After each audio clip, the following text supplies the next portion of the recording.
সোমবার মধ্যরাতে supplementary list প্রকাশ করেছে নির্বাচন কমিশন। আর এই লিস্ট প্রকাশ্যে আসার পর থেকেই একাধিক প্রশ্ন, একাধিক জটিলতা সামনে আসছে। কারণ এই লিস্টে কতজনের নাম রয়েছে তা স্পষ্ট করে বলেনি নির্বাচন কমিশন। অন্যদিকে একটি বাদের তালিকাও প্রকাশ করা হয়েছে, সেখানেও নির্দিষ্ট করা হয়নি কতজনের নাম বাদ গিয়েছে। তবে ইতিমধ্যেই প্রচুর মানুষ এই সাপ্লিমেন্টারি লিস্ট দেখার চেষ্টা করছেন নির্বাচন কমিশনের অনলাইন ওয়েবসাইটে। সেক্ষেত্রে কিভাবে দেখবেন চলুন একবার দেখাই। আপনাকে প্রথমেই খুলে নিতে হবে সিইও ওয়েস্ট বেঙ্গলের ওয়েবসাইট। ঠিক অ্যাড্রেসটা এমন ceowestbengal.wb.gov.in। এই ওয়েবসাইট খোলার পর কিন্তু একদম প্রথমেই দেখুন লেটেস্ট নিউজে এখানে লেখা রয়েছে supplementary list number 1 to the final list published on 28/2/2026। এখানে আমরা ক্লিক করব। ক্লিক করার পর একেবারে দেখুন গোটা স্ক্রিনটা কিন্তু দেখা যাচ্ছে।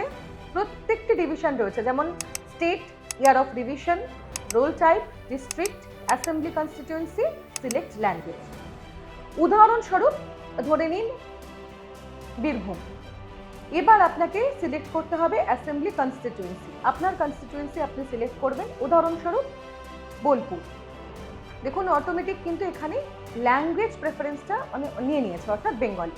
এখানে রয়েছে ক্যাপচা। ক্যাপচাটা আমি পরে দিচ্ছি, কারণ তার ঠিক নিচেই আপনাকে দিতে হবে পার্ট নাম্বার আর নেম, অর্থাৎ যেই কেন্দ্রে গিয়ে আপনি ভোট দিচ্ছেন। উদাহরণস্বরূপ আমি এখানে সিলেক্ট করে নিলাম বালতা প্রাথমিক বিদ্যালয়। এটা সিলেক্ট করার পর আমরা একটু স্ক্রল করে আবার ওপরে যাব। এখানে আমরা দিয়ে নেব ক্যাপচা। ক্যাপচা আমি পুট করছি। এইটা দেওয়ার পর এখানে দেখুন পাশে লেখা রয়েছে ডাউনলোড সিলেক্টেড পিডিএফস।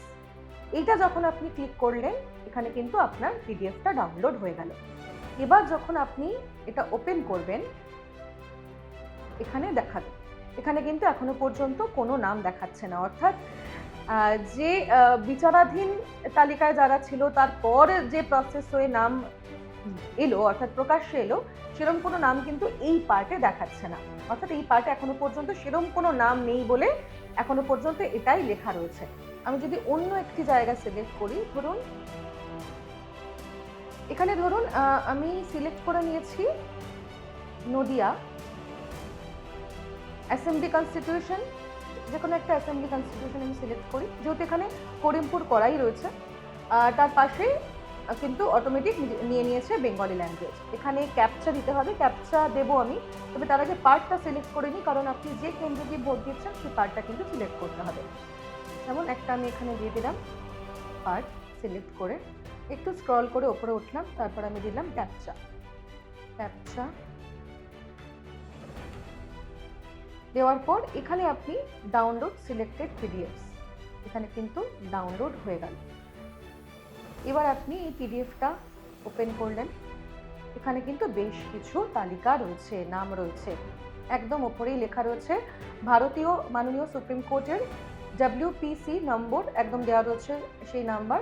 অন্যান্য মামলায় প্রদত্ত নির্দেশ অনুসারে 23/3/2026 তারিখে বিকেল 5টা অবধি বিচার বিভাগীয় আধিকারিক কর্তৃক লিখনগুলি 28/2/2026 তারিখের চূড়ান্ত তালিকার সঙ্গে 1 নম্বর সম্পূরক তালিকা হিসেবে প্রকাশিত হলো।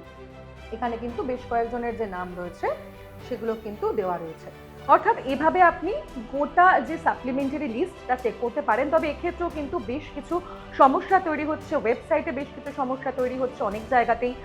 বিভিন্ন জায়গায় এখনো পর্যন্ত সেই তালিকা পৌঁছয়নি বলে এমনটা জানানো হচ্ছে। অর্থাৎ সব মিলিয়ে বেশ কিছু জটিলতা রয়েছে। এখন দেখার এই গোটা জটিলতা কাটে কবে।